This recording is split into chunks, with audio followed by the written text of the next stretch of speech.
12월 25일 새벽 예배 말씀입니다. 우리 하나님 말씀은 베드로후서 3장 1절에서 7절 말씀입니다. 제가 읽겠습니다. 사랑하는 자들아, 내가 이제 이 둘째 편지를 너희에게 쓰노니 이 두 편지로 너희의 진실한 마음을 일깨워 생각나게 하여 곧 거룩한 선지자들이 예언한 말씀과 주 되신 구주께서 너희의 사도들로 말미암아 명하신 것을 기억하게 하려 하노라. 먼저 이것을 알지니 말세에 조롱하는 자들이 와서 자기의 정욕을 따라 행하며 조롱하여 이르되 주께서 강림하신다는 약속이 어디 있느냐. 조상들이 잔 후로부터 만물이 처음 창조될 때와 같이 그냥 있다 하니 이는 하늘이 예적부터 있는 것과 땅이 물에서 나와 물로 성립된 것도 하나님의 말씀으로 된 것을 그들이 일부러 잊으려 함이로다. 이로 말미암아 그때에 세상은 물이 넘침으로 멸망하였으되 이제 하늘과 땅은 그 동일한 말씀으로 불사르기 위하여 보호하신 바 되어 경건하지 아니한 사람들의 심판과 멸망의 날까지 보존하여 두신 것이니라. 아멘. 오늘은 주님이 오신 성탄절 새벽입니다. 크리스마스는 기독교인들도 기다리지만 비기독교인들도 기다리는 날이 되었죠. 왜냐하면 크리스마스가 또 쉬고 즐기며 노는 문화의 날로 자리 잡았기 때문입니다. 그러다 보니까 성탄의 주인공인 성육신 하나님은 예수님은 이방인이 되어버렸습니다. 기독교의 핵심 진리가 성육신 그리고 십자가, 부활, 또 재림인데 더 이상 사람들은 성육신과 십자가와 부활과 재림을 믿지 않을 뿐 아니라 믿는 분들도 그렇게 중요하게 생각하지 않게 되었습니다. 그런 차원에서 오늘 본문이 재림에 관한 부분을 다루고 있다는 게 참 의미가 있다고 생각합니다. 사도행전 1장에 보면 예수님이 재림하는 모습이 나옵니다. 예수님은 다시 오신다는 약속을 하고 하늘로 제자들이 보는 앞에서 그리고 500의 형제들이 보는 앞에서 승천하십니다. 사실 승천할 때만 해도 주님은 머지않아 다시 오시겠구나 라고 사람들은 생각했습니다. 그래서 많은 사람들은 예수님이 이제 오나 저제 오나 재림을 기다렸습니다. 특히 초대교회 성도들은 아멘 주 예수여 어서 오시옵소서라는 말씀이 가리키는 것처럼 서로 이런 인사를 하며 서로에게 서로의 믿음을 격려하고 붙들어 줬습니다. 근데 시간이 지나면서 사람들은 재림에 대한 믿음이 조금씩 희미해지기 시작했습니다. 특히 네로 황제의 핍박 가운데 살아가던 베드로 전후서 수신인 성도들은 예수님의 다시 오심에 대한 약속은 유일한 소망이었습니다. 그런데 기다려도 예수님이 오시지 않는 것입니다. 그래서 오늘 본문 3절에 나오는 것처럼 예수님이 다시 오시는 것에 대해서 조롱하는 사람들이 생겼습니다. 사람들은 주님께서 다시 오신다는 약속이 어디 있느냐라고 그렇게 이야기하며 만물이 변하지 않고 지금도 그대로 있다고 말하면서 재림과 심판을 믿는 사람들을 조롱하며 그들의 믿음을 흔들어 놓았습니다. 한국 교회 안에는 몇 번의 시한부 종말론을 믿는 사람들이 예수님의 재림을 극성스럽게 기다렸던 적이 있죠. 모든 것을 팔고 심지어는 아이들도 학교에 보내지 않고 예수님의 재림을 기다렸습니다. 그리고 그것이 많은 언론에 또 집중해서 언론에 나왔습니다. 근데 결국 그들이 원하는 시간에 예수님은 재림하지 않게 되었죠. 그러면서 오히려 믿는 사람들 안에는 반대급부적으로 예수님의 재림을 기다리지 않는 그런 상황이 생기게 되었습니다. 목사님들도 심판이나 재림에 대한 설교를 하지 않습니다. 성도들도 재림에 대한 별 생각이 없는 것 같습니다. 왜냐하면 당장 눈앞에 있는 현실이 버겁다 보니 종말이나 미래를 생각할 만한 여유가 없습니다. 그래서 재림에 대한 믿음도 희미해진 것이 사실입니다. 여러분은 재림에 대한 마음이 어떻습니까?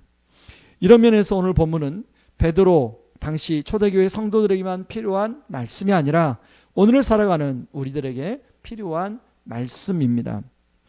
재림에 대한 믿음이 희미해지게 되면 우리의 신앙은 기복적인 신앙을 추구하게 되고 기독교는 다른 종교와 다를 바 없던 그런 종교가 되게 됩니다. 그러면 모든 것이 지금의 현재의 삶으로 평가하게 되는데요. 이런 관점에서 핍박 상황의 어려움 속에 있는 성도님들의 경우 재림에 대한 믿음이 흔들리게 되면 예수님에 대한 믿음마저도 흔들리는 도전 속에 놓이게 되는 것입니다. 그래서 베드로는 다시 한번 재림에 대한 약속을 성도들이 붙잡을 수 있도록 기억하고 생각나게 하려고 쓰고 있다고 말하고 있습니다. 그는 이것을 위해서 천지를 하나님께서 분명히 창조하셨다는 얘기를 먼저 합니다. 그리고 그런 사람들이 범죄함으로 하나님이 물로 그 세상을 심판했다는 얘기를 언급합니다. 마찬가지로 이제 예수님의 재림이 오게 되면 종말에는 불로 세상을 심판할 것이라고 이야기합니다. 그런데 아직 재림이 오지 않은 이유, 재림이 더딘 이유를 오늘 본문이 아닌 그 다음 구절에 설명하는데요. 심판 가운데 멸망당하지 않도록 오래 참으사 한 사람이라도 예수님을 믿고 돌아와 회개하고 하나님의 백성이 되기를 원하는 마음이 있다는 것입니다. 하나님은 사람들이 자신들의 죄를 깨닫고 돌아오기를 원하고 있습니다. 분명한 것은 머지않아 심판의 날이 곧 온다는 것입니다. 하나님의 백성들은 새하늘과 새 땅으로 가게 된다는 것입니다. 그러니 재림에 대한 믿음을 굳게 지키라고 베드로가 이야기합니다. 그러면서 흔들리는 성도들을 향하여 그런 세상의 미혹에 흔들리지 말라고 말하고 끝까지 믿음을 붙들고 경건한 삶을 살도록 권면합니다. 믿음의 끈을 놓으면 아무렇게나 살게 되기 때문입니다. 그리고 계속 구주 예수 은혜와 그분의 사랑을 아는 지식에서 자라갈 것을 권면하고 있습니다. 여러분, 극단 광야에서 했던 요한계시록 뮤지컬이 있습니다. 저도 그 요한계시록 뮤지컬을 2번 봤는데요. 교회를 의인화한 주인공 에클레시아와 또 성령님을 의인화한 주인공 파라클레토스가 소아시아 7개의 교회를 다니며 복음을 전하는 에피소드를 다루는 내용입니다. 에클레시아는 다시 오신다고 약속하신 예수님을 기다리며 복음을 전하는데 세상 사람들은 탐욕과 미움과 시기와 질투로 살아갑니다. 그리고 다시 오실 거라는 예수님의 말씀을 무시하는 사람들이 득세를 하게 됩니다. 그들은 에클레시아를 향하여 이렇게 조롱하며 노래를 부르는데 가사가 이렇습니다. 오긴 오나 언제 오나 다 지나간 꿈 같은 얘기. 오긴 오나 언제 오나 다 지나간 꿈 같은 얘기라며 조롱하듯 노래를 반복하여 부릅니다. 저는 그 뮤지컬에 노래가 많이 나오는데 뮤지컬을 다 보고 나서 계속 제 귓전에 때리는 내용이 오긴 오나 언제 오나 다 지나간 꿈 같은 얘기, 이 노래가 계속 떠오르는 거예요.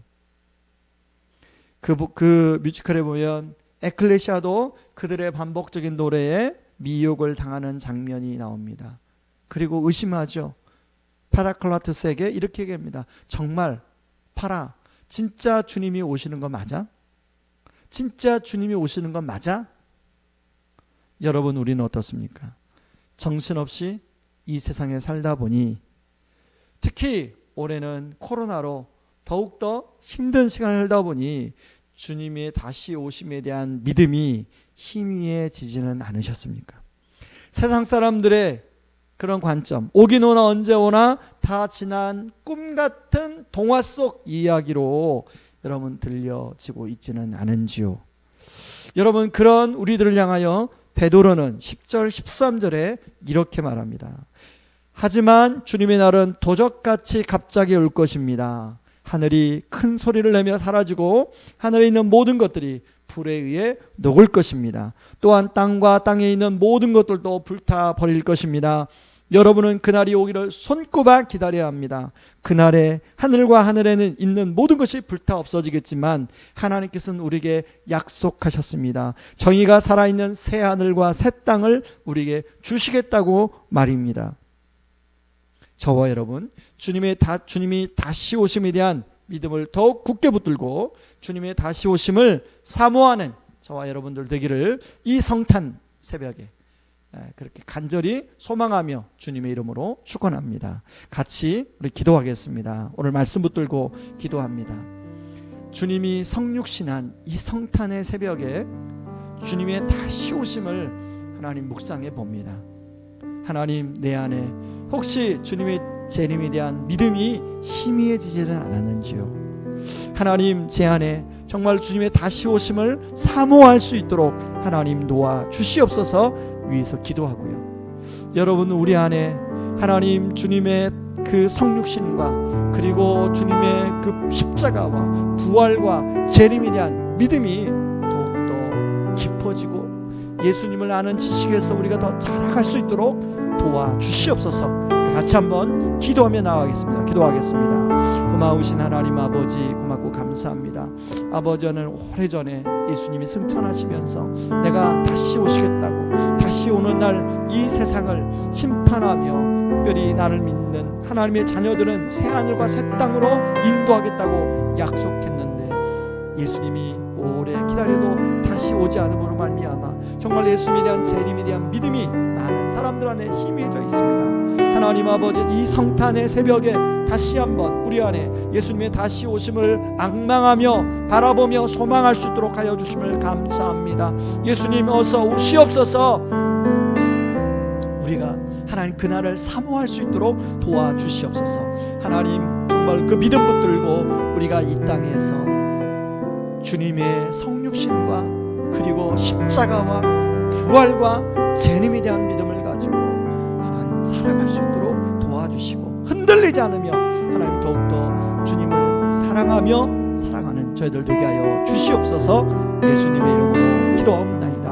아멘. 여러분, 우리 계속해서 기도하겠습니다. 하나님, 오늘 성탄절인데요, 하나님 오늘 성탄절 예배가 우리가 마음을 다하여 주님의 이 땅에 오심을 우리가 묵상하고 정말 우리 마음속에 우러나오는 메리 크리스마스가 될 수 있도록 하여 달라고 오늘 성탄절 예배 모든 순서를 통하여 우리의 마음을 담아 하나님께 올려드리는 예배가 되게 하여 주시옵소서. 위에서 기도하고 두 번째 우리 기도할 때 하나님, 코로나가 계속 확산 가운데 있는데 하나님 그것 때문에 어려움 당하고 또 고통 가운데 있는 분들이 있습니다. 또 많은 의료진들이 고생하고 있습니다. 하나님 그분들을 위로하여 주시고 함께하여 주시옵소서. 위에서 기도해 주시기 바랍니다. 우리 같이 기도하고 여러분 개인 기도하고 돌아가겠습니다. 같이 기도하겠습니다. 하나님 아버지, 고맙고 감사합니다. 하나님, 오늘 성탄절 예배로 드려집니다. 하나님, 오늘 성탄절 예배 순서에 하나님 우리 마음을 당하여 진심으로 내 마음속으로 나오는 메리 크리스마스가 될 수 있도록 하나님께 경배하는 정말 성탄절이 되게 하여 주시옵소서. 하나님, 코로나로 계속 확산돼서 확진자가 늘고 있습니다. 하나님, 또한 고통받는 하나님 많은 사람들 그리고 또 치료하는 의료진들 위해 주님이 위로하여 주시고 하나님 확산세가 감소되어 하나님 안정기를 찾아갈 수 있도록 도와 주시옵소서. 은혜 베풀어 주시옵소서. 예수님의 이름으로 기도하옵나이다.